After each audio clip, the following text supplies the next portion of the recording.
बिस्मिल्लाहिर्रहमानिर्रहीम। अनजान है ये बस्तियां, मैं भी हूं एक अजनबी।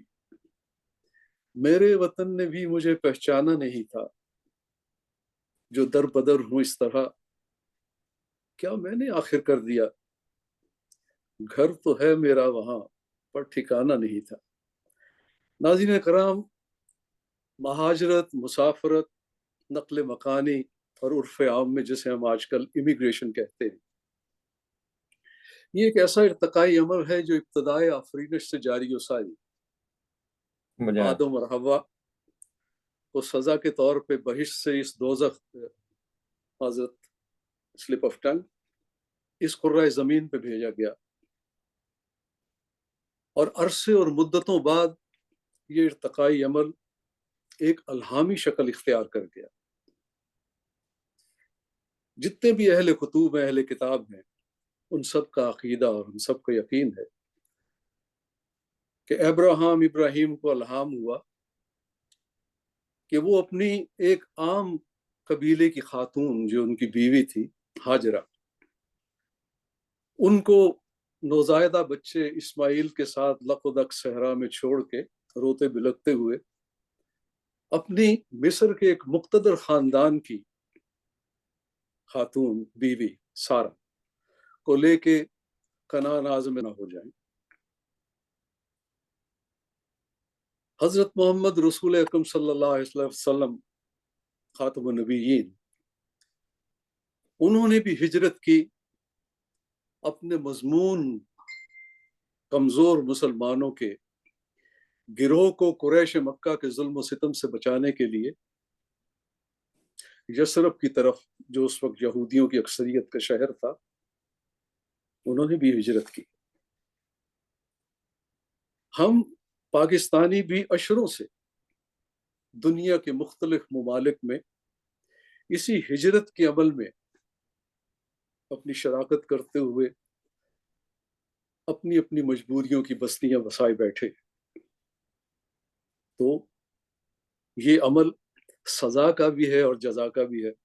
हम में से भी कई सजा के तौर पर बाहर के मुल्कों में आए, लेकिन नतीजा जजा की सूरत में निकला और हम लोगों ने यहाँ अपना मकाम बनाया, अपनी उन सलाहियतों को जिनको मुल्क में किसी तौर गर्दाना नहीं जानता था, उसको इस्तेमाल करके यहाँ मकाम पैदा किया, अपने मुल्क के लिए ज़र्र मुआवजा कमाया, जिससे अपने ख़ानदानों की भी परवरिश की और अपने मुल्क की मईशत को भी सहारा दिया। तो ये अमल एक अच्छा अमल है। ये ऐसा अमल नहीं है कि इसको आप किसी बुरी नज़र से देखें या डाउन डाउन अपॉन करें। लेकिन यहाँ मैं एक मुख्तसर सा शिकवा है, ताकत तो नहीं है हमें कुछ करने की, ना ही उसका मुकाबला करने की, कि आज से 2 साल पहले हम जो बैरून मुल्क पाकिस्तानी है, उन्होंने इज्जत इफ्तिखार का एक वक्त देखा, हमें इज्जत दी गई, हमारी जो कंट्रीब्यूशन है उसका सराहा गया, और फिर हमने भी, पहले तो हम कर ही रहे थे, बढ़ चढ़ के हिस्सा लिया। लेकिन बदकिस्मती से तकरीबन 2 साल हुए, मुल्क में बाकिरदार, मुत्तकी, परहेजगार लोगों का अपने दावों के साथ एक ऐसा चेंज आया जिसने सारी सूरत हाल को तब्दील कर दिया और इस अमल को एक अजीब व गरीब शक्ल दे दी।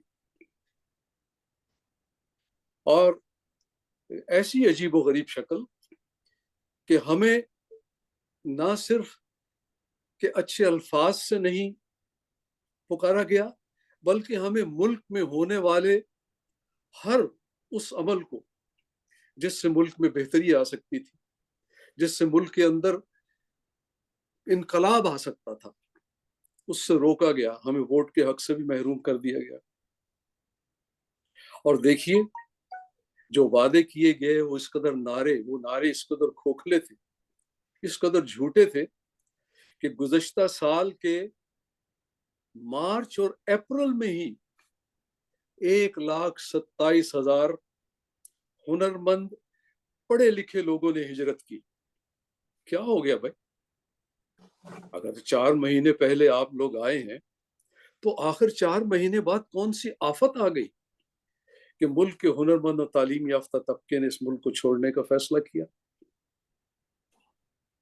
और अफसोस की बात यह है कि उन 1,27,000 लोगों में 25% आला तालीम याफ्ता थे, डॉक्टर्स, इंजीनियर, PhD। ये ब्रेन ड्रेन एक बहुत अफसोसनाक। और आज जब मैं आपसे बात कर रहा हूं, वैसे तो 1.5 साल पहले तक ही तादाद 9 लाख पहुंच चुकी थी, 9 लाख लोगों की जिन्होंने मुल्क छोड़ा। और आज जब मैं आपसे ये बात कर रहा हूं शायद तादाद 1 मिलियन से भी ऊपर जा चुकी है। बाहर तौर ये एक अच्छा अमल है क्योंकि इसका फायदा मुल्क को होगा। अगर ये सब लोग जो बाहर आए हैं, जो पहले पुराने आने वाले लोगों की तरह, ये भी मुल्क की खिदमत करेंगे, जर मुबादला कमाएंगे, मुल्क में भेजेंगे, खानदानों की बेहतरी के लिए, चैरिटीज में, मुल्क की बेहतरी के लिए, मफलूकुल हाल खानदानों, दोस्तों, रिश्तेदारों की मदद, इमदाद के लिए, जो आजकल क्या कहा जाए, खाना रोटी को भी तरस रहे हैं, लोगों के हालात इस कदर खराब है। तो कहने का मतलब ये है कि ये इमिग्रेशन जिसको, और खास तौर पे हम बैरून मुल्क पाकिस्तानी जिनको गलत नाम दिया गया, इनका मजाक उड़ाया गया, ये एक बाहर तौर बड़ा अच्छा अमल है। और हम तो ये चाहते हैं, ये नहीं कि मुल्क को बाइकआउट करने का कह रहे हैं, हम ये चाहते हैं कि मुल्क से और लोग, 1 मिलियन नहीं, 2 मिलियन, 3 मिलियन लोग बाहर आए, क्योंकि मुल्क की बेहतरी इसी में है। मुल्क के अंदर जो कुछ हो रहा है उसमें तो बेहतरी के कोई आसार नहीं, लेकिन अगर लोग बाहर आएंगे तो यकीनन हमारे मुल्क में बेहतरी होगी, हमारे मुल्क के हालात बदलेंगे इंशाअल्लाह। आज जो मेरे दोस्त आपको मेरे साथ नजर आ रहे हैं, तारिक नसीम साहब, इन्होंने सहाफत का पेशा अपने तालीम के ज़माने में, कॉलेज के ज़माने से एक नज़रियाती फ़र्ज समझ के इख्तियार किया।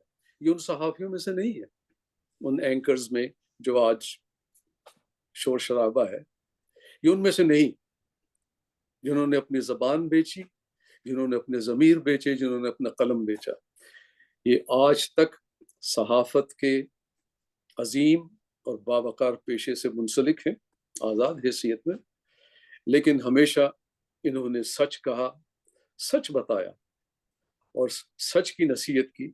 आज खैर हम इस वसी मौजू पे तो बात नहीं कर रहे, हमारा मौजू सिर्फ इमिग्रेशन है, क्योंकि इन्होंने इब्तदा जब की थी तो इन्होंने इमिग्रेशन के मशवरों से ही की थी। और उस वक्त मुझे याद है कि कितने लोग इनका कालम पढ़ते थे नवाए वक्त में, और इनके मशवरों पर अमल करते हुए बाहर के मुल्कों का सफर करते थे। बहुत ऑथेंटिक और कानूनी मशवरे देते थे, खुद भी फिर उन मशवरों पे अमल करके ये काफी सालों से ये बाहर है। बहुत साल सऊदी अरेबिया में गुजारे और अब बहुत साल ये कनाडा में है। तो मैंने इनको दरख्वास्त की थी कि लोगों को कनाडा की इमिग्रेशन के बारे में जो नए कवानीन है या जिन कवानीन में तब्दीली हुई है या जो सहूलतें हैं या जिन जिन तरीक़ों से मेरे वतन के लोग बाहर आ सकते हैं अपने ख़ानदानों की बेहतरी के लिए, अपने मुल्क की बेहतरी के लिए, उनको रास्ता मिले, उनको। और मैं यहाँ ये वाज़ेह कर देना चाहता हूँ कि तारिक नसीम साहब का ताल्लुक बिल्कुल किसी इमिग्रेशन के महकमे से या इमिग्रेशन के कंसल्टेंसी से या वकील होना, या जैसे कि आप देखते हैं आजकल मुल्क के अंदर, हम उस मौजू पर भी बात करेंगे जो बहुत संजीदा मौजू है। बेशुमार लोग जो धोखाधड़ी कर रहे हैं, जो लोगों को गलत बातें बता के, उनको सब्ज़ बाग दिखा के महज उनसे पैसे उनके लूटते हैं। नहीं, हम सिर्फ आपको, तारिक नसीम साहब, यानी ये आपको असल हकायक कनाडा की मुश्किलात, कनाडा की इमिग्रेशन की सहूलतें और कौन कौन से तरीक़ों से आप यहाँ आ सकते हैं और यहाँ ठहर सकते हैं, परमानेंट रेजिडेंस ले सकते हैं, ये सब गुफ्तगू तारिक नसीम साहब आपको बताएंगे। तो मैं तारिक नसीम साहब से दरख्वास्त करता हूँ कि वो अपनी गुफ्तगू का आगाज करें। जी बहुत शुक्रिया डॉक्टर साहब, वही इतने खूबसूरत तारुफ के लिए मशहूर हूँ, जिसका ममनून मशहूर ही होना चाहिए। मैं इस काबिल तो नहीं हूँ, लेकिन आपने दावत दी है तो मैं कुछ अर्ज किए देता हूँ। फिर जैसे कि आपने भी फरमाया और मैं भी वादे करता चलूँ कि मैं कोई इमिग्रेशन कंसल्टेंट नहीं हूँ, लेकिन जैसे कि आपको याद होगा कि मैंने इमिग्रेशन के बारे में ना सिर्फ कनाडा बल्कि दुनिया भर में जहाँ जहाँ पर भी कहीं इमिग्रेशन ली जा सकती थी उसके ऊपर मैंने नया एक अखबार उर्दू में शुरू हुआ था सऊदी अरेबिया से, उसका नाम था उर्दू न्यूज़। जी हाँ, उसमें मेरा जी एक कॉलम शुरू हुआ था नई मंजिलें के नाम से। जी तो उसमें मैंने ये बताना शुरू किया था, कनाडा तो खैर बहुत बाद में आया, उस वक्त ऑस्ट्रेलिया और न्यूजीलैंड बहुत हॉट फेवरेट थे। बल्कि न्यूजीलैंड की तो इमिग्रेशन उस वक्त बेहद आसान थी। अभी भी बहुत से मुल्कों की इमिग्रेशन बड़ी आसान है, लेकिन कनाडा इसलिए हॉट फेवरेट हो गया कि यहाँ मुतअद्दिद पाकिस्तानी पहले से आ चुके हुए हैं। लेकिन फिर ये बताता चलूँ कि ये जो इमिग्रेशन और ये जो नई मंजिलों की सहूलतें हैं, ये हमेशा आपकी राह में कांटे बिछाती जरूर हैं, लेकिन फिर एक वक्त ऐसा आता है कि आप उससे ठोकरें खा के तो एक जगह पर फिर सेट हो जाते हैं। वो जी। एक शेर है, फानी हम तो जीते जी, वो मैयत हैं बेगौर कफन, गुर्बत जिनको रास ना आई और वतन भी छूट गया। अब जिस तरह हम दूसरे मुल्कों में तो आ जाते हैं, लेकिन दिल हमारा वहीं रह जाता है। उसके बाद जो आप ये देखिए कि लोग जो अमेरिका कनाडा में आए, यहाँ से इन्होंने बेतहाशा ज़र मुबादला पाकिस्तान के लिए भेजा, और जैसा कि आपने फरमाया कि इन्हें वोट के हक से भी महरूम कर दिया गया। अगर मैं पीछे नजर दौड़ाऊं तो आपको याद होगा कि तुर्की के जो सदर हैं, उन्होंने जिस वक्त इलेक्शन लड़ा तो वो बड़ी मुश्किल से उनको जो है वो दूसरी काउंटिंग में फिर वोटिंग हुई, और इस तरह से जाके उनको, और उसकी वजह क्या थी कि टर्की से जितने कुर्द आ चुके हुए हैं उनको, चूंकि उनके पास टर्की का पासपोर्ट बुनियादी शहरियत के तौर पर था, उन्होंने तुर्की की गवर्नमेंट ने यानी प्रेसिडेंट ने यहाँ पर के कॉन्सुलेट्स में उन्हें वोटिंग की सहूलत दी कि चाहे वो हुकूमत के हक में है या खिलाफ है, आप वो कॉन्सुलेट में जाके अपना वोट डालें। वोट डाल जितने सकते हैं। कुर्द हैं वहाँ वो हमारे टर्किश प्रेसिडेंट को गालियां भी देते हैं, और यहाँ के जो मफादात हैं उन्होंने वो भी हासिल किए। उसके बाद उन्होंने जाकर प्रेसिडेंट के खिलाफ वोट डाला, उनकी मुखालफत में वोट डाले। नतीजा अर्दगन। ये हुआ कि वो बराबर बराबर जा रहा था। फिर दूसरी काउंट तीसरी काउंट उसमें जाके कहीं उनका मामला हल हुआ, और वो अब आज आपके जो पाकिस्तानी हैं जो आपको इतना ज़र मुबादला भेजते हैं, आपने उनको वोट के हक से महरूम कर दिया। आप ये नहीं चाहते कि वो अपने हक के राय दही इस्तेमाल करें। इस्तेमाल करें जी। अब जो आपका जो सवाल था, मैं उसकी तरफ आता हूँ कि वो कौन से रास्ते हैं कि जिनके जरिए से लोग कनाडा या दूसरे ममालिक में आ सकते हैं। एक तो बड़ा अच्छा तरीका ये है कि स्टूडेंट वीज़ा जो है वो बड़ी आसानी से मुख्तलिफ ममालिक का मिल जाता है, और वहाँ पर स्टूडेंट बनकर जाएं और उसके बाद वहाँ पर आपको कदम जमाने का मौका मिल जाता है। ये तो दूसरे ममालिक का हाल है। अब अगर हम कनाडा की जानिब आए, जैसा कि आपका इसके बारे में सवाल था, तो कनाडा ने भी बहुत दरिया दिली से स्टूडेंट्स वीज़े जारी करने शुरू किए थे कि स्टूडेंट्स वीज़े जिस वक्त आए हैं, तो स्टूडेंट वीज़ों के साथ जो इंडिया से जिस तरह से एक भेड़ चाल वहां पे शुरू हो गई, लोगों ने, किसानों ने अपने जमीनें जायदादें बेच कर तो एक लड़के को भेजा तो ये जाके दूसरे, फिर उसके साथ जाली किस्म की मंगनी भी करवाई गई। वो मंगेतर को पहले, फिर उसके बाद वो जाके वहां शादी कर लेता था। लड़की वाले वो उस लड़के का सारा जो है वो खर्चा देते थे, या मोस्टली वो चूंकि जबानदानी का इम्तहान पास नहीं कर सकते थे, लड़के ज्यादा डफर थे, तो लड़कियों ने पास कर लिए, वो आईलेट्स जिसे कहते हैं। तो आईलेट्स अगर किसी को पास हो गया तो उन्होंने क्या किया कि उन्होंने वहां पर बाकायदा अखबारात में इश्तहार दिए कि जी ये लड़की हमारी आईलेट्स पास कर गई है और ये वहां पर स्टूडेंट वीजा लेने जा रही है। तो वहां फिर उसको ऑफर्स आती थी लड़कों की तरफ से, हमारे लड़के को भी पार लगा दें और लड़की का सारा खर्चा हम देंगे। वो लड़की जिस वक्त यहाँ पहुंच जाती थी, अब वो उसकी मर्जी नहीं होती थी कि उससे जी लड़के से शादी करे। उसके बारे में यहाँ खुदकुशियां भी हुई, वहां पर कत्ल भी हुए, बहुत हंगामे हुए। लेकिन जी अब जी जी सर। वहाँ एक हजूम यहाँ आ गया, उसमें वैसे लोग भी आए कि जिनके वालिदैन ने वहाँ जमीनें जायदादें बेच कर लड़कों को यहाँ भेज दिया। उसका नतीजा आपने अगर देखा हो कि ब्रैम्पटन में क्या क्या हुआ। यहाँ चोरियां भी हो रही थी, जो कार चोरी की वारदातें, वो लड़के जो है वो उन्होंने आके शुतरे बेमहार हो गए और ट्रक चलाने शुरू किए, तो उसमें जो है वो ड्रग्स की स्मगलिंग शुरू हो गई। जितने भी लोग पकड़े जा रहे हैं, आखिर क्या वजह है कि इसमें एक खास कम्युनिटी का ही नाम आ रहा है, तो वो क्यों इन हरकतों से बात नहीं आते। लेकिन फिर बात वही आ जाती है कि इमिग्रेशन का एक खुला हुआ दरवाजा था, जिन्होंने इन्होंने बिल आखिर बंद करवा दिया। कैनेडियन गवर्नमेंट ने जो स्टूडेंट्स इमिग्रेशन है उसके ऊपर क्रैक डाउन कर दिया। अगर सीधे तरीके से आ रहे होते, इंडिया से तो बहुत ज्यादा लोग आ रहे हैं, लेकिन पाकिस्तान से लोगों ने इस बारे में तवज्जो ही नहीं दी। वही जी सोचते थे बिल्कुल। कौन जाएगा, इतनी फीसें भरेंगे, लेकिन उसका जो फायदा जो इंडिया से आने वाले थे, उनका फायदा यहाँ के जो बैठे हुए मगरमच्छ थे उन्होंने भी उठाया। अलगोमा यूनिवर्सिटी का आपने नाम सुना होगा। जी जी जी उन्होंने बिल्कुल बिल्कुल। बना लिए, 2 कमरों का कैंपस था और उसमें जी तकरीबन हाँ। जो है वो हजारों के हिसाब से उन्होंने दाखिले किए हुए थे। और वो कहते थे कि आप घर में बैठ के तालीम हासिल कर रहे हैं, आप यूट्यूब से भेज रहे हैं, आपको जो जूम मीटिंग में जो है हम लेक्चर देंगे वो आप सुने। अच्छा, वो कोई भी अटेंड नहीं करता, वो वर्क परमिट उन्हें मिल जाता था स्टूडेंट्स को, वो जाके जॉब करते थे। अब लोगों को जो उन्होंने देखा, गवर्नमेंट ने देखा कि इनको तो स्टूडेंट्स परमिट मिला है, ये जाके जॉब कर रहे हैं, पढ़ पढ़ा कुछ नहीं रहे, वो यूनिवर्सिटी के ऊपर भी क्रैकडाउन हुआ। और प्राइवेट कॉलेजेस ऐसे मशरूम की तरह से हुए कि उन्होंने एक एक दो दो कमरों में कॉलेज बनाए, और उनको वो गवर्नमेंट से उन्होंने ग्रांट भी लेनी शुरू कर दी प्राइवेट कॉलेजेस के नाम के ऊपर। और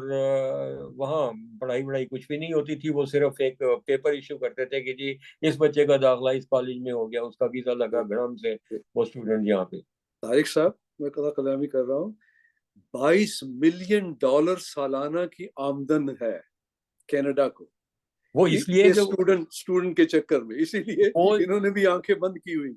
इन्होंने आंखें बाईस बंद बिलियन की डॉलर कि तो वहां से लेके आ रहे हैं, वो ये नहीं देख रहे थे कि वो इनको जरे मुबादला तो वहां से आ रहा था, इंडिया से लोग लेके आ रहे थे कि जी आपने इतने पैसे जमा करवाने हैं और उसके बाद आपका दाखला होगा। वो दाखला करके तो जाते कहाँ हैं, ये जी किसी बिल्कुल ने उनके पीछे नहीं देखा। अब वो बिल्कुल। जब वो लड़के फेल हो रहे हैं, कुछ हो रहा है, तो वो धरने दे रहे थे यहाँ मुख्तलिफ इमिग्रेशन ऑफिस के सामने, और ये सब कुछ हो रहा था। अच्छा, उस पर मतजाद ये कि हमारे प्राइम मिनिस्टर साहब ने एक बहुत बड़ा ब्लंडर कर दिया। हम खुद लिबरल को वोट देते रहे हैं, लेकिन उन्होंने क्या किया कि हमारे अमेरिकन प्रेसिडेंट ने आर्टिकल 42 के अंडर वहाँ जो अपना साउदर्न बॉर्डर से वो खोल दिए कि जी जो आना आता चला जाए। आपको अच्छा। याद होगा कि प्रेसिडेंट ट्रम्प जो है वो कहता था कि मैं सारे मेक्सिको के साथ दीवार खड़ी कर दूंगा, एक बंदा भी जो है वो मक्खी भी इधर नहीं आने दूंगा। लेकिन उन्होंने वो बॉर्डर खोल दिए। अब वहाँ जो बॉर्डर ट्रूपर से वो हाथ पर हाथ डाल के खड़े हुए हैं, वहां से चले आ रहे हैं, एक हजूम चला आ रहा है। अभी हजूम पिछले के हजूम। टेक्सास के गवर्नर ने कहा कि मैं इन्हें बसों में भरकर तो वापस छोड़ूंगा, लेकिन उन्होंने क्या किया, अमेरिकन गवर्नमेंट ने उन्हें बसों में भरकर टेक्सास की तरफ से ले जाके तो साउथ में क्या छोड़ना था, उन्होंने वहां से बसों में बिठाए और क्यूबेक के बॉर्डर पर लाके छोड़ दिए। कनाडा आप की तरफ छोड़ दिया। तो तकरीबन 20-22 हजार जो इलीगल बॉर्डर क्रॉसिंग करने वाले लोग थे, या, वो इधर स्मगल हो गए। यानी इनके ट्रूपर्स कहाँ थे, वो एक तो वो गोल्ड रश लग गया और वो चलो चलो दुबई चलो वाला मामला हो गया कि वहां से लोग अपने बच्चों को लेके आ रहे हैं। और वो सारे यहाँ आकर तो सिटी गवर्नमेंट्स के ऊपर जो है वो बोझ बन गए। अभी टोरंटो ने ऐलान कर दिया कि हम 10.5% टैक्स इंक्रीज करेंगे। नियाग्रा फॉल्स ने ऐलान कर दिया, क्योंकि इनके हिस्से में भी तकरीबन 2200 के करीब रेफ्यूजीज आए हुए हैं जो फर्स्ट क्लास होटल्स में ठहरे हुए हैं। जी हाँ यानी जिस रमादा, विंडम यहाँ गार्डन 40-40 साल से रहने वालों को वो सहूलतें नहीं मिलती नहीं है, वो जो सहूलत उनको दी नहीं है। जाती। जो उनको दी जो जाती उनको मिल रही हैं। अच्छा, फिर इन्होंने उनके सिम कार्ड भी बनाने शुरू कर दिए। सिम कार्ड से मैं जो अपने सुनने वालों के लिए बता दूं कि उसका मतलब है सोशल इंश्योरेंस नंबर। है। जैसे ही इससे उनको सोशल इंश्योरेंस नंबर मिला, जिसके 4 बच्चे हैं, उसको $500 फी बच्चा चाइल्ड टैक्स बेनिफिट ही मिल रहा है, जबकि उन्होंने कभी टैक्स दिया नहीं जिंदगी में यहाँ आकर। वो तो जी उसका खा रहे हैं, तो उनको 2-2 हजार जो वो मिल रहा है। फिर उसके बाद उन्हें उनका जो फर्स्ट क्लास होटल का बिल जो है वो गवर्नमेंट दे रही है, ये सिटी गवर्नमेंट के ऊपर डाल दिया। और जो यहाँ के बॉर्न एंड रेस्ड कैनेडियन से जो बेघर हैं, वो फुटपाथ पर और बस जी बिल्कुल। और शेल्टर जॉब में ढूंढ सो रहे हैं, रहे हैं। जॉब की तलाश में है और अपने बिल नहीं उन पे कर सकते। तारिक साहब, उनके पास ये रहने को जगह। आपकी, जी, आपकी इन सारी बातों से ये तो साबित हो गया कि कनाडा है एक जन्नत। जन्नत है, लेकिन जन्नत है अब जो सबके उसको लिए, जन्नत बनाने सबके का लिए। जो है वो इसलिए इसलिए मैं चाहता हूं कि अब हम इस जन्नत में जो कानूनी तरीके से जो लोग आ सकते हैं, जैसे कि हमारे लोग आए, जैसे कि ये जो 1,27,000 सिर्फ पढ़े लिखे लोगों का जिक्र किया है, इनमें से बेशुमार कनाडा में आए हैं कानूनी बिल्कुल। तरीके से, जायज तरीकों से, सही जी, क्वालिफिकेशन से, सही तरीके से। मैं तो मैं उसी की जी तरफ आ रहा हूँ। जी, उसमें उनकी एक तो उनके ये लिए है बताएं। कि जो हुनरमंदों के लिए गवर्नमेंट के ऊपर जोर डाला जा रहा है कि आप ये कह रहे थे कि हमने ये जितने रेफ्यूजी हैं, ये हमने अफरादी कुव्वत को की कमी को पूरा करने के लिए ले पूरा लिए हैं। करने के लिए। जी भाई, उनको जुबान नहीं आती और आपको ये नहीं पता कि उनका वो पुलिस ग्राउंड बैकग्राउंड चेक कोई नहीं आपने करवाया कि वो वहाँ मनशियात फरोश थे या कातिल थे, ड्रगी थे, वो क्या थे, जी उनको जी क्या बिल्कुल बीमारी, बिल्कुल। तो जो है वो आप यहाँ आकर मेडिकल भी सहूलतें भी दे रहे हैं।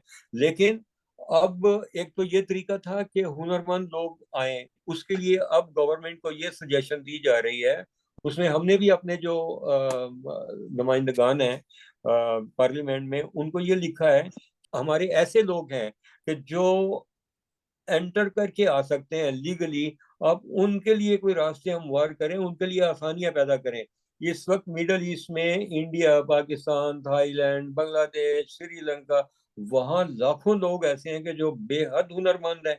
अगर आप उनके लिए वीजे की आसानी पैदा कर दें तो वो यहाँ आकर, वो उनको इंग्लिश भी आती है, वो तरबियत याफ्ता हैं, वो आकर तमाम जितनी इस वक्त कंस्ट्रक्शन कंपनी में सबसे ज्यादा जरूरत है, क्योंकि ये जी कहा हाँ जा रहा बिल्कुल। है जी जो ज्यादा हुनरमंद लोग थे कंस्ट्रक्शन कंपनी में, वो रिटायर हो रहे हैं। वो कह रहे हैं कि हमने और मजीद काम नहीं करना, क्योंकि वो अच्छा कमाते थे, उनकी इनकम ज्यादा थी। वो कहते हैं हम आराम से अब रिटायर्ड जिंदगी गुजारेंगे। लेकिन ये है कि उस तरफ तो गवर्नमेंट जा नहीं रही थी, इन्होंने ये आसान रास्ता चुना कि चलो।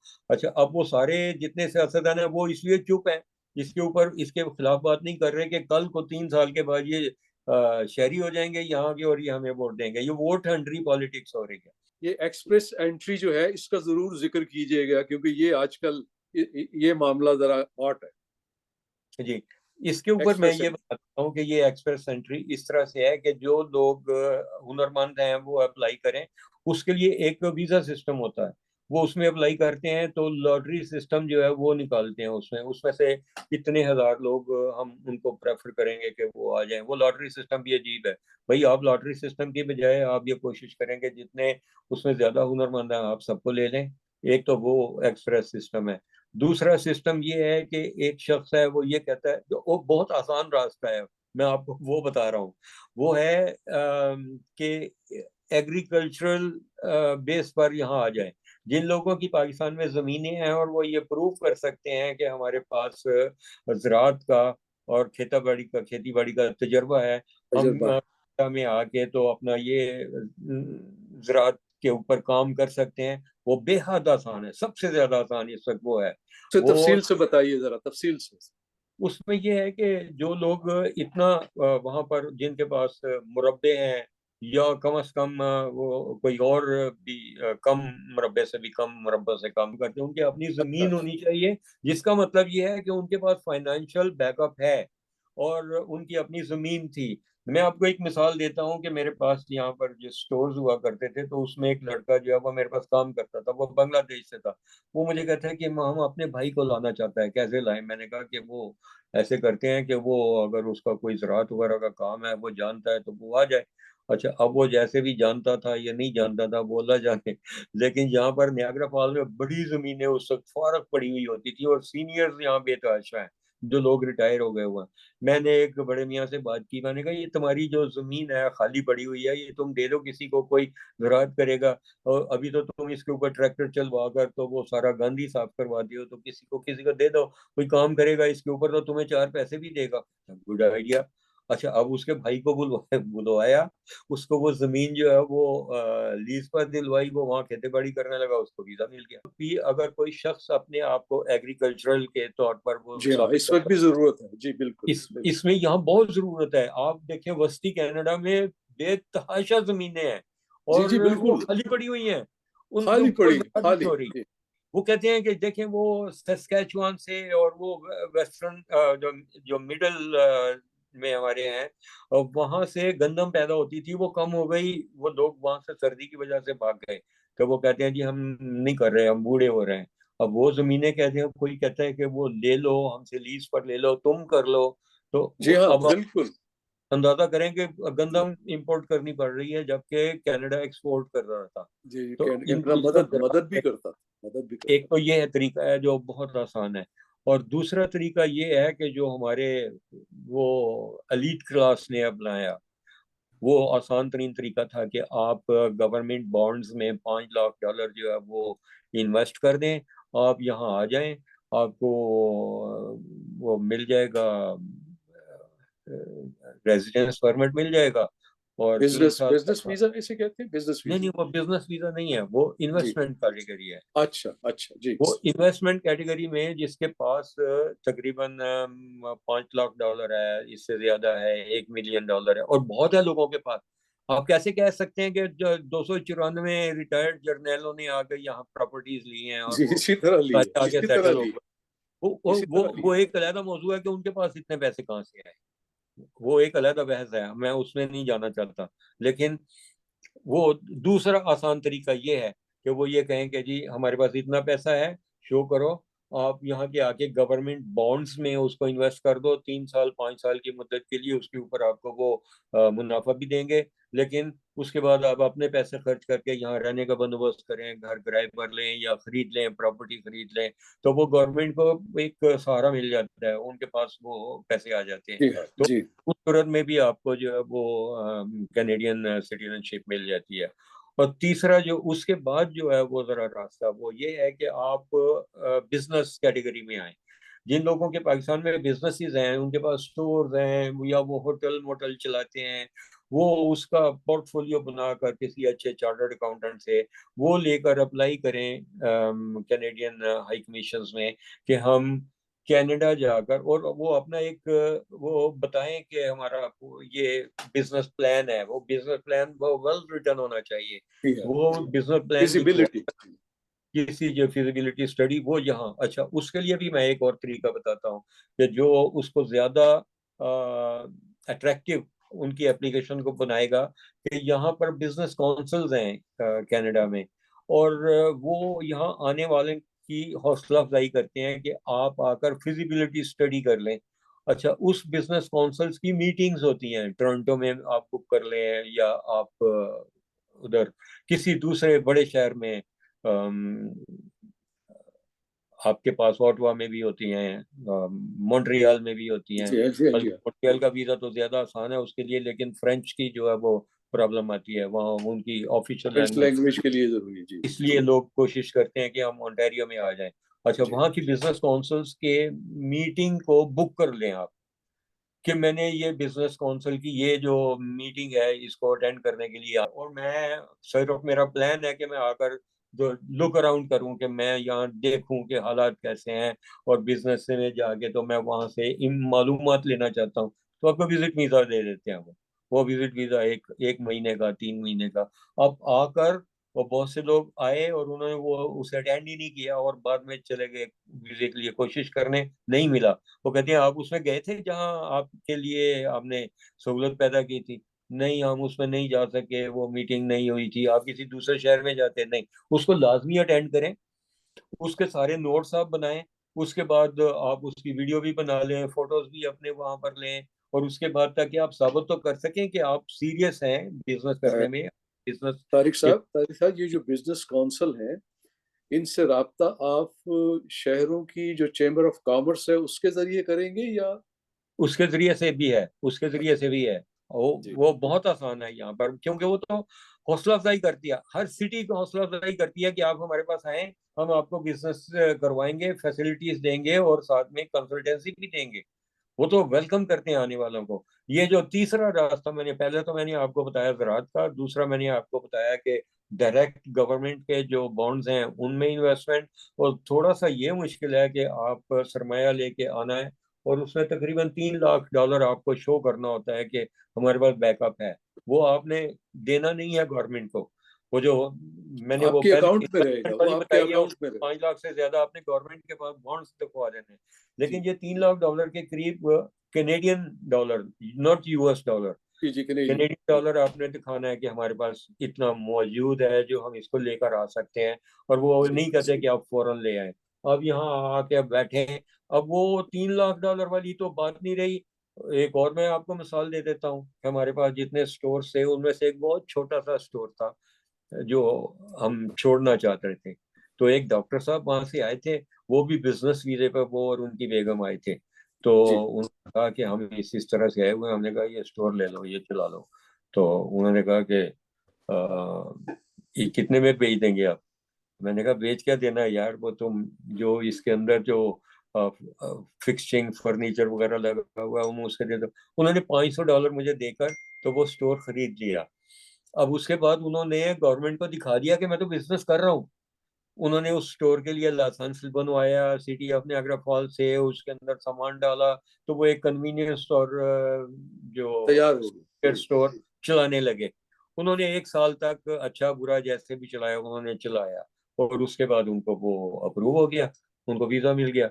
अब ये चीजें जो है ना, ये थोड़ा सा वर्क करना मांगती हैं। लोग आसान रास्ता मांगते हैं। वो कहते हैं ना, ये तो शहादत गए उल्फत में कदम रखना है। और लोग आसान समझते हैं मुसलमान होना। अब मुसलमान होना। जी, यही सोचते हैं तो हम जुस्तजू कहेंगे करनी पड़ती है, तगदो डुबकी करनी लगा के पड़ती चले जाएंगे, रास्ते में डूब जाएंगे। लेकिन आसान रास्ता वो है कि वहां किसी को देखो, गुजरात में जाके किसी को पैसे दे दो, वो हमें डबोए मारे जो मर्जी करे। वो इतने पैसे जो तुम उधर दे रहे हो वो सही रास्ते पे लगाओ, है। तो सही तुम रास्ते। कानूनी तरीके से किसी दूसरे मुल्क की शहरियत ले सकते हो। तुम वैसीयत स्टूडेंट जा सकते हो, तुम वैसीयत इन्वेस्टर आ सकते हो, बिजनेसमैन के तौर पर आ सकते हो, तुम किसानों की कैटेगरी में भी आ सकते हो। लेकिन ये नहीं करते। अब आप कुछ समझा सकते हैं तो समझाएं। मैंने जो तीन नहीं, चार रास्ते मैं जो इस आसान ये जो बताए। समझाने वाली बात है ना, अब इसी की तरफ हम आएंगे। ये जो आम धोखा और फ्रॉड है, जी जो लोग पाकिस्तान में जाते हैं और वहां वो कहते हैं कि हम आपको ये जॉब दिला देंगे, ये इतने पैसे दें और हम आपको ये कर देंगे। ये केस ऐसे हैं जो सुने सुनाए नहीं है, बल्कि हमने खुद देखे हुए ही है। उनके बारे में बताएं साफ कि उन लोगों के साथ बिल्कुल कोई राब्ता न करें। कैनेडियन इमिग्रेशन की वेबसाइट है, मैं उसकी उसके वो ऊपर जाएं। अभी आपकी गुफ्तगू के दौरान ही मैं उसको दिखाने की कोशिश करूंगा कि वहां जाएं, वहां उनको जॉब जो जहां चाहिए, जो रिक्वायरमेंट है वो मिलेगी। उसके लिए क्या तरीका कार है, अब आप अपनी एप्लीकेशन जो है कैसे एसेस खुद करवा सकते हैं और खुद अप्लाई करें। किसी को कोई $2,000 2,500, एक लूट मार बची हुई है, एक धोखा है, एक फरेब है। उसके बारे में जरा आप मुझे बताएं। ये जो पढ़े लिखे लोग हैं, तालीम याफ्ता हैं, सूझबूझ रखते हैं, इंग्लिश को समझ सकते हैं, वो तो हमारी वेबसाइट के ऊपर जाकर तो वो बहुत आसानी से उसको समझ सकते हैं। राइट। कैनेडियन इमिग्रेशन की वेबसाइट। क्या कैनेडियन इमिग्रेशन की वेबसाइट जी पर। लेकिन जो ऐसे नहीं कर सकते, वो जो पाकिस्तान में बैठे हुए लोग हैं, वो तो कंसल्टेंट है ही नहीं, ना उन्हें किसी ने अप्रूव किया हुआ है। गवर्नमेंट ऑफ कनाडा में जो आरसीसी के जो लाइसेंस याफ्ता लोग हैं, ये गवर्नमेंट ऑफ कनाडा उन्हें अप्रूव करती है कि वो आपका केस हैंडल कर सकते हैं। लेकिन वहां पर जो लोग बैठे हुए हैं वो सिर्फ मुंशी हैं। वो सिर्फ आपको आपका केस जो है वो आपके फॉर्म भरने के आपसे 2-4 हजार रुपए भी नहीं बिल्कुल। और लूट लोगों रहे को, और तारिक साहब, वो एक बहुत, ये अब क्या करें, ये हमारी अपनी एक कमजोरी है, जो हमारा साइकोलॉजिकल प्रॉब्लम है कि चूंकि पाकिस्तान में हर कदम पे झूठ और रिश्वत है, इसलिए वो जो मुंशी आप कह रहे हैं ना, वो यही नुस्खा यूज करते हैं। सब लोग यही समझते हैं इनके रवाबित हैं, इनके कैनेडियन इमिग्रेशन में इनकी कोई वाकफियत है, हम और इनको कुछ पैसे देंगे। हालांकि कनाडा में कोई तसव्वुर नहीं है इस चीज का। नहीं। जी जो जो जो वीजा ऑफिसर है, जो आपका फाइनली आपका वीजा अप्रूव करता है, किसी को उसकी शक्ल तक पता नहीं होती। वो एक जी प्रोसेस है जो ऑटोमेटिक चलता है। उसमें किसी की सिफारिश, किसी की रिश्वत, किसी के ताल्लुकात, ये बहुत बड़ी गलतफहमी है जो लोगों के साथ इस धोखाधड़ी को कामयाब करती है। डॉक्टर साहब, ये आपको बहुत सख्त अल्फाज में बताएं कि ऐसा कोई तरीका कनाडा के इमिग्रेशन सिस्टम में नहीं है कि आप किसी की सिफारिश से, किसी के ताल्लुकात से, जो पाकिस्तानी स्टाइल, सॉरी, ये मैं हमारी कमजोरी है आपकी 100%। बात समझ गया हूँ, और मैं ये अब पाकिस्तानी स्टाइल है कि वो पैसे वो इन्हों ਦਾ ਬੰਦਾ ਹੈ ਉੱਥੇ ਹੁੰਦਾ ਹੈ, ਉਹ करा देसी, वो वीजा करा देसी, थोड़ा मंजूर करा देसी। ऐसी कोई चीज नहीं है। आपका वीजा तभी मंजूर होगा जब आप उस वीजा की शराइत को पूरा करते होंगे। कि अगर जो लोग एप्लीकेशन खुद इतनी ज्यादा समझ नहीं सकते, तो वो वहां पढ़े लिखे लोग हैं ना, उनकी किसी मदद लें। की मदद ले कि लें। ये कैनेडियन इमिग्रेशन की वेबसाइट है, इस पे ये पूछ रहे हैं, तो आप जरा हमारी मदद करके फिलअप कर दें और वो अपनी एप्लीकेशन भेज दें। ठीक भेज है। दें और यकीन करें कि उन्हें एक ना एक दिन जरूर कॉल आएगी। जी, जो आपकी बात को मैं इसकी मजीद वजाहत करता चलूं कि ये जो लोग वहाँ बैठे हुए धोखाधड़ी करते हैं और ये कहते हैं हमारे अंदर बंदे हैं वो करवा देंगे, वो बंदे ये कहाँ हैं? जो कराची में जो कॉन्सुलेट था वो बंद हो चुका हुआ है, उसकी भी मैं वजह बयान करता हूँ। ये बात लंबी हो जाएगी, इस वजह से मैं बताता नहीं हूँ नहीं, कि हमें पता है, हमें पता बंद हो है। चुका है, वो सिर्फ अभी पोस्टल इस्लामाबाद में भी ऑफिस किया ऐसे हुआ। हुआ था, इस्लामाबाद भी होटल ऐसे हुआ था। कंपनी में वहाँ वो सिर्फ मेल ही जाती है, वहाँ कुछ नहीं होता। अच्छा, जो कुछ नहीं जहाँ तक इस्लामाबाद का ताल्लुक है, वहां पर जब आप एप्लीकेशन भेजते हैं तो वो वहाँ प्रोसेस ही नहीं होती। जो इमिग्रेशन की जो एप्लीकेशंस हैं, या वो तो दुबई में होती हैं या फिर वो इंग्लैंड में होती हैं। जी, तो इनका लंदन में बंदा जाती है। अंडे जी, बेच रहा लंदन है में वहाँ। जाती है, दुबई में जाती है, वहां होती नहीं है जी। वहां होती हैं, वो पाकिस्तान से तो समझ लेंगे वो पोस्ट ऑफिस है। वो आपके पेपर देख के थे, हाँ ये वो ठीक है, सारा वो पलंदा बना के आगे भेज देते हैं। या तो वो फिर वहां जाके होगा इंग्लैंड में, लंदन ऑफिस में, बहुत बड़ा वहाँ कनाडा का सबसे बड़ा जो सफारत खाना है वो जी, लंदन में। वो इस वक्त लंदन में है जी। या तो वहां होगा या फिर दुबई में होगा, अगर इंटरव्यू की जरूरत पड़ती है तो। एक और, अगर किसी ने वहाँ कैसे ऐसे कैटेगरी में अप्लाई किया है कि उसको इंग्लिश जो है वो उसके बैंड पूरे नहीं होते, तो वो फ्रेंच कल्चरल सेंटर में जाके फ्रेंच लैंग्वेज सीख ले, उसके नंबर और ऐड हो जाते हैं। वो और पता चलता है कि ये और ऐड हो जाते जो हैं है जी, बिल्कुल। कि कनाडा में आने में दिलचस्पी रखता है और अपने आप को इम्प्रूव कर रहा है। डुअल तो लैंग्वेज, दो दो जबानों का इसको ड्यूअल लैंग्वेज, यहाँ ड्यूअल लैंग्वेज, मैं टिल ला लिया, मैं फ्रेंच नहीं सीख सका, अदरवाइज मेरे लिए यहाँ पे चांसेस थे कि मैं यहाँ के बॉर्डर पे जाकर तो वो इमिग्रेशन ऑफिसर लग सकता था। जी जी, बिल्कुल मैं बिल्कुल क्वालिफाई कर सही रहा है। था। जी उन्होंने सही। कहा, मैंने अप्लाई किया, उन्होंने कहा कि वो आपको ड्यूअल लैंग्वेज होना चाहिए। मैंने कहा कि मुझे आप बताओ, मुझे इंग्लिश भी आती है, उर्दू, हिंदी, पंजाबी, अरबी, पंजाबी। सब साथ डील कर सकता हूँ। लेकिन नहीं, हमारी फ्रेंच ऑफिशियल नहीं आती, हाँ जी हाँ, फ्रेंच नहीं आती, फ्रेंच आनी ऑफिशियल चाहिए। लैंग्वेजेस है ना, ये मैंने यहाँ की अपने बेटे ऑफिशियल से कहा लैंग्वेज। फ्रेंच सीख लो और वो। ये भी देखें, देखें इन बातों में एक मशवरा ये भी है कि जो लोग कनाडा आना चाहते हैं, खासतौर पे स्टूडेंट वीजे पे या एंटरप्रेन्योर, वो जी अगर फ्रेंच का भी कोर्स कर लें और अपने बिल्कुल जो सीवी है उसमें ये लिखें अपनी एप्लीकेशन में कि हमें फ्रेंच भी आती है और ये डिप्लोमा है, हमने बिल्कुल। किया है, उनके चांसेस बढ़ जाते हैं, उनको और नंबर वो मिल सकते वो फ्रेंच कल्चरल सेंटर से वो जब कोर्स करवाते हैं तो कोर्स मुकम्मल होने पर वो ABC, वो दर्जा दर्जा जो भी आप कोर्स हैं जी, करके चल, सर्टिफिकेट देते हैं, उसका सर्टिफिकेट मैं सर्टिफिकेट खुद देते हैं, करता वो रहा हूँ। सर्टिफिकेट अपनी एप्लीकेशन के साथ लगा दें। वो जी आपकी एप्लीकेशन जो है वो मजीद वजन रखेगी, क्योंकि आप ड्यूअल लैंग्वेज हो गए। जी बिल्कुल। आपके ज़हन अब में कोई मुझे मुझे याद है कि अभी अब भी होगा कि हमारे ज़माने में वो इस्लामाबाद में national institute of foreign languages वो होता था, जी और वहाँ बड़े क्वालिफाइड उस्ताद होते थे, फ्रेंच के भी थे क्योंकि मैं फ्रेंच क्लासेस लेता रहा हूँ। जी तो ये सारी चीज़ें जो है अगर हम करें तो आपकी बात सही है। एप्लीकेशन आप खुद भेजें, किसी को पैसे देने की जरूरत नहीं है। पहला बिल्कुल ये मिथ है और इसमें हमारी पाकिस्तानी जो मेंटेलिटी है वो बहुत काम करती है, और इसको खत्म करें।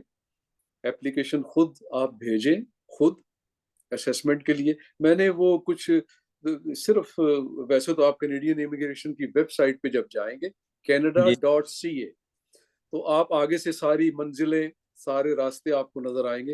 लेकिन फिर भी ऐसे जरा फेमिलियरिटी के लिए ना, मैंने उनकी कुछ वो स्नैप्स जो वो दिखाऊंगा आपकी गुफ्तगू के बाद। आप कुछ फैमिली वीजा जो है, स्पाउस वीजा जो है, उसके बारे में भी आपको पता, पहले बहुत प्रॉब्लम थे, बहुत देर लगती थी। काफी वैसे तब्दीली आई है, मेरे नॉलेज में है कि अब उतनी देर नहीं लगती। लेकिन मैं चाहता हूँ उसके बारे में भी कुछ आप अपने। जी, मैं उसके बारे में अर्ज कर देता हूँ। वो जो हमारे अनाड़ी वहाँ पर कंसल्टेंट बैठे हुए हैं ना, वो इनको उल्टी सीधी ऐसी हरकतें बताते हैं कि जो फेक बन जाती हैं। मतलब अगर किसी की सीधी शादी भी थी ना, तो उसको ये बताया है कि तुम ऐसे करो कि यहाँ किसी पहाड़ी मुकाम पर चले जाओ, वहाँ किसिंग करते हुए नजर आओ, ताकि ये पता चले कि तुम बड़े अच्छे मियाँ बीवी हो। और बंदे खुदा के पाकिस्तान में नहीं होता ये सारा। ये तुम उनको दिखाना चाहते हो कि जहाँ पर ये होता है वहां होता है। लेकिन अगर तुम पाकिस्तान में ये बता रहे हो, तो वो तुमने अपने केस को, अगर वो जेन्युइन भी था, तो तुम मशकूक बना लिया। तो वो नहीं करें। और दूसरी बात ये है कि जो शादी आप दिखा रहे हैं, आपको मैं एक बात बताऊं मजे की, कि जो इंडिया में जो शादियों के केसेस जहां पर प्रोसेस हो रहे थे, उन्होंने ये देखा, पकड़ा, केसेस बहुत सारे ऐसे पकड़े कि हर शादी के जो वहाँ मेहमान है ना, वो एक ही है। वो एक ही है, वो एक ही यानी है। प्रोफेशनल इदारा था जो वहां पर शादी का मंडप बना के वो ये जी। करके, तो वो वही भंगड़ा डाल रहे हैं, वही वहां पर जो है वो खाना खा रहे हैं, वही उनके मेहमान हैं। तो उन्होंने कहा, वो पकड़े गए। तो फिर ये है कि जिस वक्त आपकी शादी हुई है और जो आपका निकाह नामा है, उसको आप इंग्लिश में तर्जमा करवाएं, उसकी तस्दीक होनी चाहिए जी बिल्कुल, वहाँ की सर्टिफाइड होना चाहिए, सब कुछ सिटी से। सर्टिफाइड और होना। उसके बाद वो तर्जमा जो है वो सर्टिफाइड होना चाहिए। और उसके बाद फिर उसकी मिनिस्ट्री ऑफ फॉरेन अफेयर्स से तस्दीक होनी चाहिए कि ये असली है। उसके बाद वो कैनेडियन हाई कमीशन से भी उसकी तस्दीक होना चाहिए कि ये मिनिस्ट्री ऑफ फॉरेन अफेयर्स जो पाकिस्तान का है, उसकी तस्दीक भी सही है। तो ये तमाम मराहल से गुजरने के बाद आप अपने डॉक्यूमेंट जब लगाएंगे, तो वो आपका केस जल्दी होगा। वरना एक एक स्टेप के ऊपर आप फंसते चले जाएंगे। वो कहेंगे ये नहीं है, जाओ ले आओ, वो एक साल और गया। और नतीजा ये होता है कि असली शादी भी की हुई होती तो वो भी खराब हो जाता था। लेकिन अगर आप इसको फास्ट ट्रैक करना चाहते हैं, और तो लड़की यहाँ पर है या लड़का यहाँ पर है, तो वो खुद जाए। और फिर उनके पास सारा ट्रैक होना चाहिए कि ये राब्ता हमें कैसे मिला था, किसी शादी दफ्तर के या सही बात। के जरिए से पता चला था, या किसी ने बताया था। बताने वाले कौन कौन थे, वो उनको कितने अरसे से जानते थे, उनका क्या राब्ता था, आपकी उनके साथ क्या खतो किताबत हुई, क्या वो ईमेल्स वगैरह जी हैं। हाँ, ये सारे आउट सबूत निकाल होते के हैं रख। ना। अगर कॉरेस्पॉन्डेंस है, अगर आपके कोई, ये सारे सबूत है। जी हाँ, ये जी। होने और चाहिए। उसके बाद इस वक्त आपने जब वो लड़की को या लड़के, यहाँ से जो लड़की गई हुई है, उसने वहां जाकर लड़के को पसंद किया है, तो उसने दिल से कबूल किया है, या माँ बाप के प्रेशर में आकर उसने वो शादी कर लिया है, या जी ये हाँ, जी हाँ। सिर्फ पेपर मैरिज है। वो बहुत सी बातें ऐसी देखी जाती हैं कि वो जिसमें वो ये जानना चाहते हैं कि ये मैरिज ऑफ कन्वीनियंस नहीं है, बल्कि जेन्युइन मैरिज है। और उस या जितनी देर वीजे के प्रोसेस होने में टाइम लगता है, जो जो पहले ज्यादा था अब कम हो गया है, उसमें आप अपनी बीवी को जो अखराजात होते हैं, खर्चा वर्चा भेज रहे हैं, उसका सबूत, उसकी रसीदें, इनवाइसेस, ये सारी चीजें हेल्प करती हैं। और डॉक्टर साहब, और कहीं हनीमून के लिए गए हैं, तो हर उस जगह के ऊपर आप लोगों की तस्वीरें होनी चाहिए। आप बिल्कुल। स्वाद हाँ चले गए हैं, बिल्कुल। उठी चले हाँ, गए हैं, ताकि हाँ, ये वहां सबूत थोड़ा है सा कि भाई आप वाकई जाए, मियाँ बीवी, वाकई मियाँ बीवी। इंटीमेट हो रहे हैं। लेकिन ये मुंह के ऊपर मुंह रख के किसिंग करते हुए जो है वो उसकी फोटो बनाना, ये फोटो कौन बना रहा था? हमारे इतने तखलीए में था। ऐसी हमारे करने वाले जो है ऐसे ना, ओवरवेलमिंग सबूत नहीं दे ओवरवेलमिंग नहीं जिसको होना है वीजा इसमें, ऑफिसर देख के वो भी ओवरवेल्म्ड हो जाए। जज्बाती नहीं होना। इसको सही तरीके से जो शादी है उसी को ही जी करें। हाँ, बिल्कुल genuine case, genuine paper case. Marriage से गुरेज करें, क्योंकि अगर वो पकड़े गए तो वो हमेशा के लिए बैन हो जाता है। अच्छा, और वो वो जो इमिग्रेशन मिनिस्टर है आजकल, मार्क मिलन है, जी हाँ, उनका ये जो स्टूडेंट वीजा का हमने कहा कि ये जो सारे फ्रॉड हुए हैं इंडियन स्टूडेंट्स के, ज्यादा हमारे किंगस्टन में भी सुनामी आ गया था सबका, जी तो वो फेक केसेस पता चले हैं। तो अब उन्होंने वो एक वो डिपार्टमेंट बनाया इमिग्रेशन में कि जी अब ये जो यूनिवर्सिटीज कॉलेजेस चाहे जेन्युइन हो चाहे फेक हो कुछ भी हो, वो उसका जो एक्सेप्टेंस लेटर है वो जी लाजमी वहां जाएगा, और वहां जाके वो देखेंगे कि ये 2 कमरों वाली यूनिवर्सिटी है या जी सही यूनिवर्सिटी है या ऑल दैट। इस तरह बिल्कुल ये तो समझे दरवाजा बंद हो गया, अब समझे कि बिल्कुल। कोई इस तरह आने वाला नहीं। तो झूठा जाहिर है स्टूडेंट जिनके बन के जेन्युइन नहीं आएगा केसेस हैं, जो जिनके जेन्युइन जेन्युइन है। केसेस हैं, जो जेन्युइन यूनिवर्सिटीज में वो एडमिशन लेते हैं, दाखिला लेते बिल्कुल हैं, वो बिल्कुल उनके लिए तो बल्कि ये तस्दीक एक एक प्लस पॉइंट होगा, एक बोनस होगा जी। उनके वीजा की प्रोसेसिंग के लिए।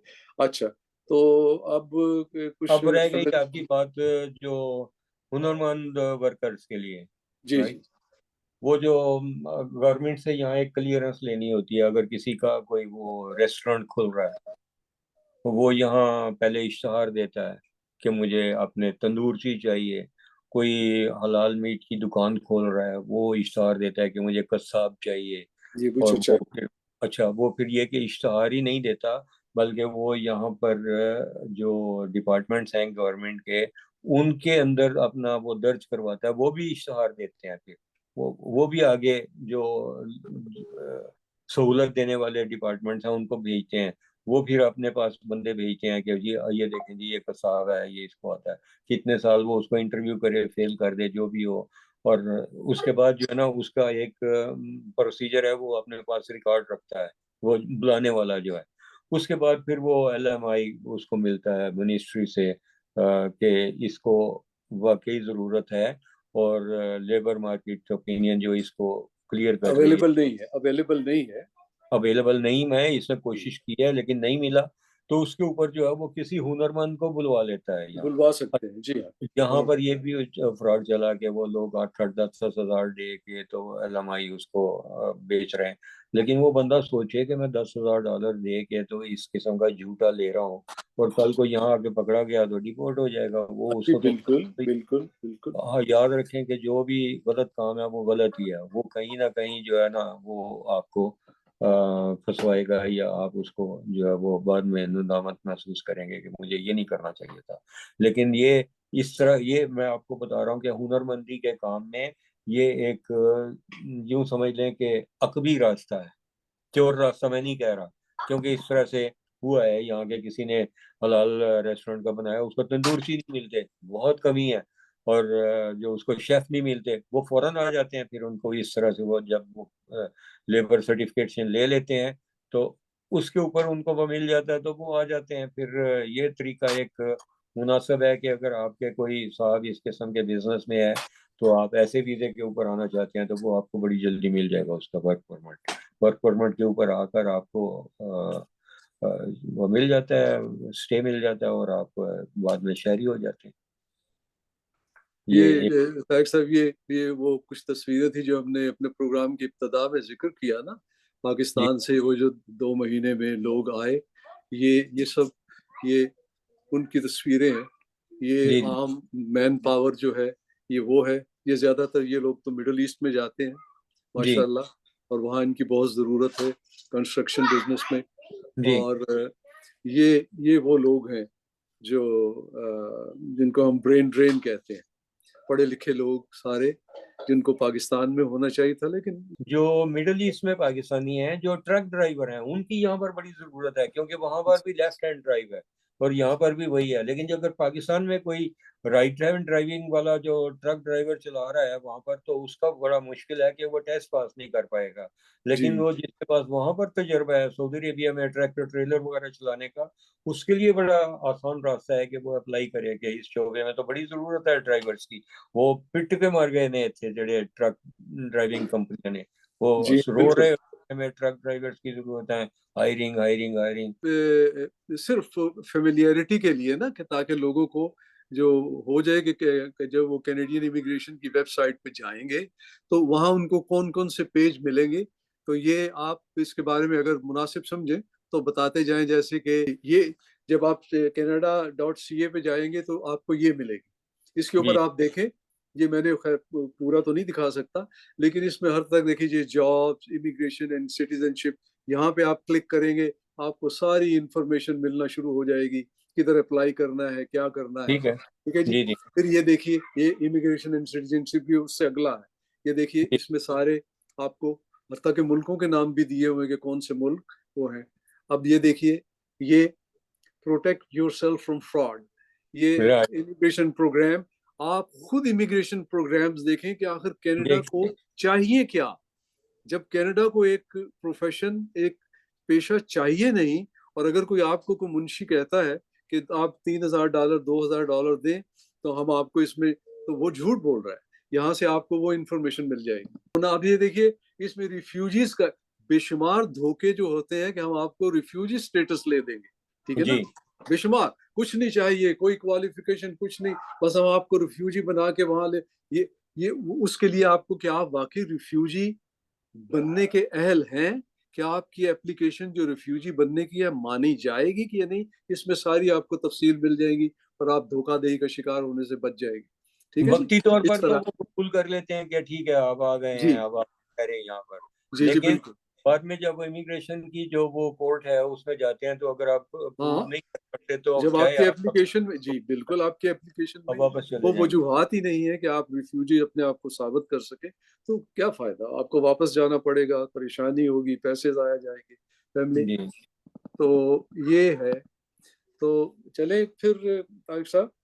बड़ा अच्छा आपने मौजू चुना और माशाल्लाह आपने बड़ी जो तफसील आखिर में दे दी है, इसमें मेरा ख्याल है कि लोगों को काफ़ी हेल्प हाँ, मिलेगी। और यानी कि खुद खुद एक्सप्लोर करें, खुद देखें, खुद उनको फिर देखिए, तारिक साहब सबसे बड़ी बात ये है, सबसे बड़ी बात, मैं हमेशा जो भी मुझसे पूछता है मैं उनको कि आप अपनी जो एप्लीकेशन है उसकी जी असेसमेंट की जगह है, आप उसमें सारे सवालों के जवाब दें, सच सच। वो आपको बाकायदा बताएंगे कि जी जी हाँ, आपकी एप्लीकेशन की अप्रूवल के 100% चांसेस हैं, 95% है, 90% है, या नहीं, आपके चांसेस नहीं। तो क्या फायदा किसी के दरअसल हवाले अपनी रह कमाई गई। $2,000 $3,000 देने का और इस धोखे का शिकार होने का, और बाद में मायूसी। पहले ही लोग बहुत परेशान है, पहले ही लोगों की माशी हालत बहुत खराब है, और ऊपर से ये धोखाधड़ी जो है, ये बहुत अफसोसनाक बात मैं माजरत चाहता हूँ, एक दो छुपे हुए गोशे रह गए थे जिनको है। मैंने जी कर जरूर जरूर, बताइए बताइए। दिया। एक तो स्पोर्ट्स का शोबा है। ओ, जो लोग मेरे बेतहाशा शागिर्द हैं जिन्होंने कराटे के चैंपियनशिप्स जीती, वो आ सकते हैं। कराटे, जूडो, मार्शल आर्ट्स में अगर आप हैं, एक्सपर्ट हैं, आपने कुछ नाम बनाया हुआ है, आप अप्लाई करें, आपको फौरन मिलेगा। फौरन और मिलेगा वीजा जी। फौरन वीजा मिलेगा, वो ये वेलकम करते नाजरीन नाजरीन, मैं आपको वो बताना मैं तो बताना भूल गया कि माशाल्लाह तारिक नसीम साहब, ये माशाल्लाह black belt judo karate master हैं, मार्शल आर्ट के, और मैं खुद इनका शागिर्द रहा हूँ। इनके हैं। अपने दो क्लब थे, एक हमारे रावलपिंडी में क्लब था, एक लाहौर में था, और उसके बाद माशाल्लाह तो बहुत बहुत बना लोगों दिए हम। को इन्होंने जी हाँ, जी और फिर मेरे शागिर्दों के शागिर्द, उनसे आगे शागिर्द, अब तो माशाल्लाह हाँ जी, वो सब ज्यादा सब ज्यादा हो गए। और दूसरा जो है वो कल्चरल है। अगर कोई बंदा ये साबित कर सकता है कि वो यहाँ आकर तो यहाँ के कल्चर में कुछ बेहतरी कर सकता है, वो कंट्रीब्यूट कर सकता है, तो उसको भी फौरन वीजा मिल जाता है। अगर कोई जी, गुलकार है, अगर कोई अच्छा म्यूजिशियन है, तो वो भी म्यूजिशियन, अप्लाई करे, जी उसको जी उसका बिल्कुल, बिल्कुल जी प्रायोरिटी बिल्कुल। के ऊपर यहाँ पर मिल मिल जाती है। और तारिक साहब, फाइन आर्ट्स की और जो शक्लें हैं, और जो वो भी आप ट्राई कर सकते हैं, जी बिल्कुल, अगर कोई वो भी अच्छा आप ट्राई कर फनकार सकते है, खत्तात है अच्छा, और वो अच्छा मुसव्विर है, ये कल्चरल में ही सब आ जाता है। हैं। हमारे वहाँ यहाँ हमारे एक दोस्त हैं, सऊदी अरब में होते थे, मैं उनका जिक्र करूंगा, अतीकुर रहमान साहब। जी उनकी साहबजादी बाकमाल आर्टिस्ट पेंटर थी, जी बाकमाल मुसव्वरा।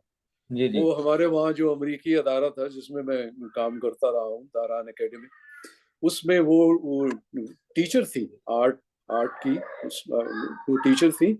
और देखिए यहाँ भी लंदन का जो मशहूर यूनिवर्सिटी है, जी उसमें जी। वो हेड ऑफ द डिपार्टमेंट है आज। ओ माशाल्लाह जी माशाल्लाह। हाँ, बिल्कुल। मैं इंशाल्लाह उनका भी मैंने, उनके पास वक्त नहीं होता, तो बहुत मसरूफ है वो, लेकिन इंशाल्लाह उनका भी मैं लोगों को उनके उनका इंटरव्यू बारे में करें। उनके बताऊंगा। बहुत बेशुमार ठीक। हमारे पाकिस्तानी है यहाँ, गुमनाम है, और जिन्होंने बड़े बड़े काम किए, और इसी जुर्म में उनको वोट के हक से महरूम कर दिया गया। वाह, वो कर्ज उतारो मुल्क उनको, संभालो, हाँ, उनको हमारे इतने सालों की मेहनत की, किया। ये ये ये जजा मिली हाँ, है जी। और आज तक उसका कोई अता पता ही नहीं कि है। हाँ, कि वो इसलिए कि वो जानते हैं कि ये जो बाहर के लोग हैं, इनका ये शऊर इस सवाल कदर करते हैं। पुख्ता है, इस कदर पुख्ता है कि ये धोखेबाजों को, फ्रॉडियों को, और मुल्क को नुकसान पहुंचाने वालों को, और जिनको बहुत मौके दिए गए, सालों मौके दिए गए, जी। तो उन्होंने इस मुल्क का कुछ बनाया नहीं, बल्कि इस मुल्क को बगाड़ा, इस मुल्क को हाँ, सत्यानाश किया है। सत्यानाश, सवा तो सत्यानाश। इसलिए उन्होंने बाहर के लोगों को वोट के हक से महरूम कर दी। बिल्कुल। तारिक साहब, हम बड़े उदास नोट पे इस अपने प्रोग्राम को ख़त्म कर रहे हैं बहुत शुक्रिया। कि बहरहाल फिर भी हम अपना प्रोग्राम ख़त्म करते वक्त जो नारा लगाते हैं, एक ही नारा है अब हमारे पास, बाकी पाकिस्तान जिंदाबाद। जिंदाबाद का, तो वो मैं भी लगाता हूँ फिर से, आप बिल्कुल। मेरा दीजिए साथ। पाकिस्तान जिंदाबाद। जिंदाबाद। बहुत बहुत शुक्रिया। शुक्रिया नाज़रीन का, बहुत शुक्रिया नाज़रीन का।